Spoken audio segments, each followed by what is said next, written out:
fexe ba jël loolu delloo ko ci. alors Pape Moussa ñi ngi naan bilan reddition des comptes mais dafa mel ne le pôle financier li ne ci kanamam moo gën a bëri parce que am na dossiers yu bëri yoo xam ne évoqué woon nañ ko fi commencé ko traité ba léegi avancé wul. Donc on peut dire que c'est un bilan mitigé mais depuis un certain temps c'est un bilan négatif. Depuis un certain temps boo jëlee ba mois bii ñu génn. mitigé parce que Moustapha. Oui. C'est le premier ministre chef du gouvernement lui-même moo toog xool sénégalais yi ne yéen député yi sax dossiers yi ñu leen andil waroon ko nangu. ay 100 millions. kii kenn xamul yooyu. parce que dossier milliards yaa ngi fii kenn laalu ko te loolu dëgg la ñun bi ñu Sénégal ba léegi reddition des comptes mësuñ ko fay def.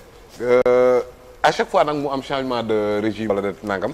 am na ay yëngal nañ justice bi en 1981 Abdou Diouf il vient au pouvoir sans aucune once de légitimité parce que dañoo modifier constitution mu dugg. waaw article 37. après lan la def créé ci booba lañ créé CREI.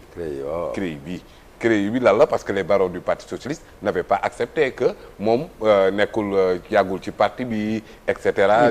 c'est un technocrate. voilà ñu jox ko mbir mi donc si ñu commencé di ko talonné mu andi benn appareil judiciaire ku yëngatu ma dóor la ko mu jigi jëpp na rek après sax disatoo wax Abdoulaye Wade ak audit yi mais la plupart la transhumance la mujjee.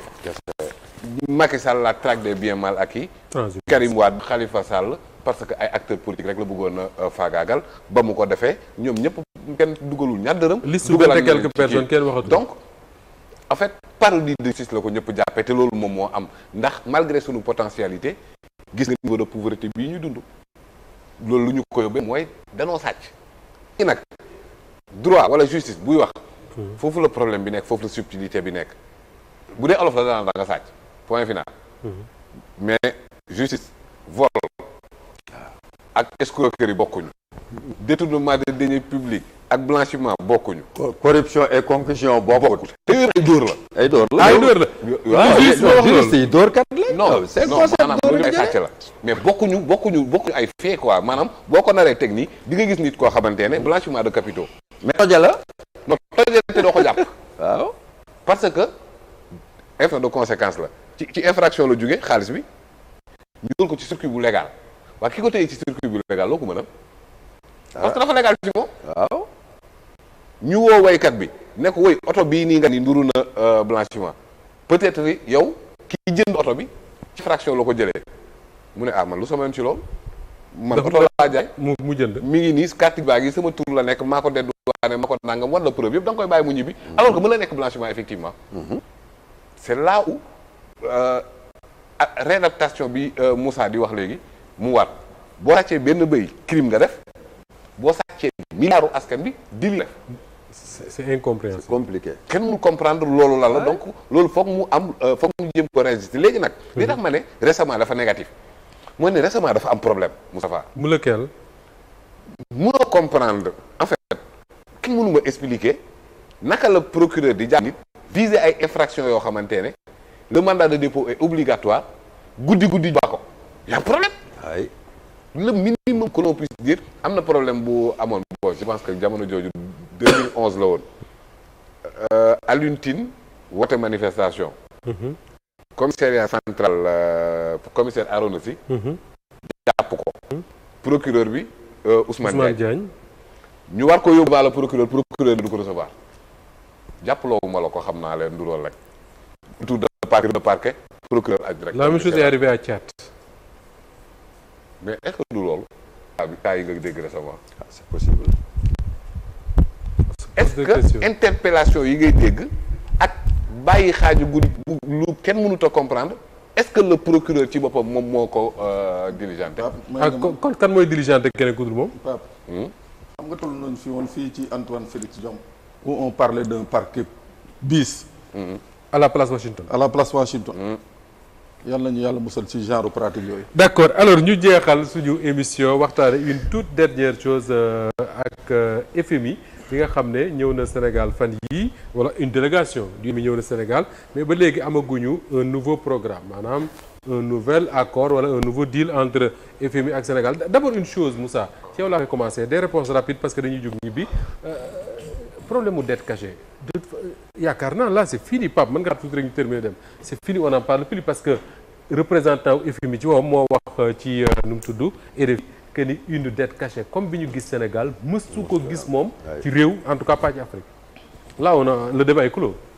waaw xam nga man sama inquiétude nekkul foofu mais ci li nekk moom mooy ana sunu souveraineté parce que man mënut a comprendre mooy institution de Bretton Woods li mu jaabante Sénégal jàpp naa ni kenn mënul imaginer mu jaabante noonu Pékin wala Paris wala Washington. non di joxe ay orientation wala muy joxe ay dictat ci suñuy orientation politique loolu dama jàpp ni ñoom ñiy woote souverainisme war nañ xoolaat démarche boobu parce que bu fekkee say politique publique validation c'est depuis l'extérieur dañ lay imposer ay dictats dindil subvention yi dindil mesures sociales yi il faut nga def fi taxe et cetera et cetera te boo deful plan de redressement wala nga def plan d'ajustement boo xam da ngay répondre à l'appel du FMI duñ la def programme yow yaa ngi brandir benn souverainisme de façade mais dans les coulisses yaa ngi demander programme yaa ngi koy demander léegi lu ñu la dicté nga appliquer à la lettre léegi ana suñu souverainisme d'accord dañ ko hypothéquer léegi nag bu ñuy wax histoire u dette cachée man dama jàppoon ni loolu nitewul woon tout ce débat parce que jàppoon naa ni intelligence d'État wala na leen mën a permettre tey bu ñu demee ba découvrir dette bi par exemple ñu ne par exemple c'est à hauteur de 150% du PIB je vais extrapoler xam nga ñu 132% la ñu wax supposons mu nekkoon 105% du PIB mais boo ko waxee par la lay indi mooy yow bailleurs yi dañ lay daw investisseurs yi dañ lay daw dootoo amati ay prêts à des taux concessionnels parce que dañuy wax ni réew mi investir fi risque la bu boobaa boo lay proposer nga nëbb ko maanaam boo ko nëbbul les fauteurs wala ñi nga xam dañoo def ay erreurs wala ñi nga xam ñoom ñoo indi situation boobu mais réew mi am na ay institutions yuy dox day dox ci yoon mais nga teg leen ci yoon nga rëq seen digg bu fekkente ni nag mécanisme yi nga xam moom lañ teg ak li ñu wax ni dañoo séparer dette bi nga xam ne moom la état central yor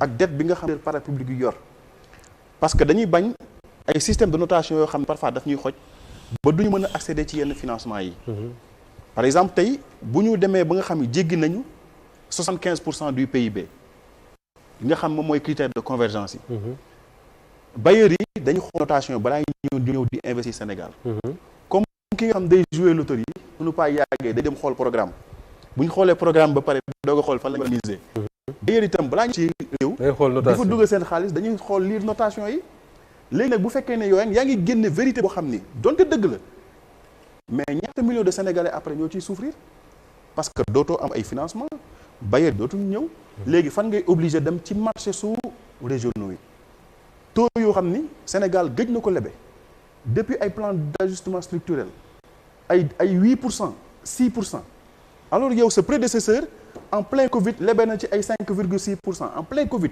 5 fois li ngay leb yow Côte d'Ivoire day leb 6 fois plus li ngay leb ci ay taux 5% te maturité bi du dépasser 10 ans léegi yow yaa ngi dem ci marché sous régionaux yi dem leb ay 10% comme taux d'intérêt boo xam da koy tegaat service de la dette da nga koy gën a alourdir beneen bi taux wala maturité bi dafay nekk ci diggante 3 ans ba 4 ans maanaam du génn sax daal mais léegi quel est l'intérêt donc Moussa amul intérêt di wax dañ ko doon débat boobu amuñu woon benn nécessité impérieuse wala utilité publique ñu koy teg sur la place publique jàppoon naa ni doon na sëkk képp koo xam da nga def faute de gestion ñu jébbal la yoon parce que réew mi am na ay bànqaas yoo dox très bien yoo def liggéeyam en attendant ba léegi amaguñu un nouveau programme avec le FMI parce que